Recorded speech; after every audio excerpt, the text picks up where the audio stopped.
2 days of intense closed-door discussions between CARICOM's heads of government ended with several resolutions. As the Executive Director of CARFA reminded us, we are not yet free of the virus, and it is crucial that our vaccination rates be increased. The reopening of our economies and of our education systems will be greatly assisted by an improvement in the rate of vaccination. We have agreed to mount a regional campaign to combat the disinformation that encourages vaccine hesitancy. The recovery process was also engaged our attention with the CARICOM single market and economy identified as a major plank in that regard. We agreed to revive the CARICOM Economic Recovery and Transformation Working Committee under the guidance of Prime Minister Mottley to serve as a clearinghouse for the many recommendations being tabled and to guide the economic recovery and transformation process in the community. Representatives of the Caribbean Development Bank, the CARICOM Development Fund, and the CARICOM Commission on the Economy have now been included in the committee.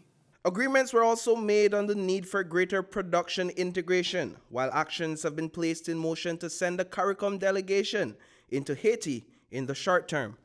We agreed that there was need to focus on greater production integration to help advance the CSME, and it was decided that the President of Suriname would be the lead head of government for industrial policy in the CARICOM quasi-cabinet of heads of government. Congratulations, President Santokhi. We look forward to your leadership in this very important area. We had a full discussion with the Prime Minister of Haiti so that we could decide specifically how the community could assist our member state in resolving the difficulties which it is facing. Our deep concern at the situation in the Ukraine is reflected in the statement that is being issued. The pain and suffering that is being inflicted on the people of Ukraine is unwarranted and a flagrant violation of international law.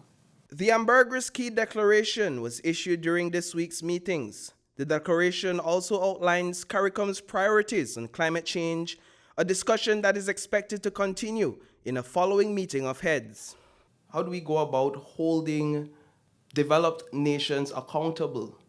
What mechanisms are in place or what can be implemented to hold these nations accountable for the devastation that is being caused by climate change, particularly in the Caribbean community? In short, our continued advocacy obviously is critical.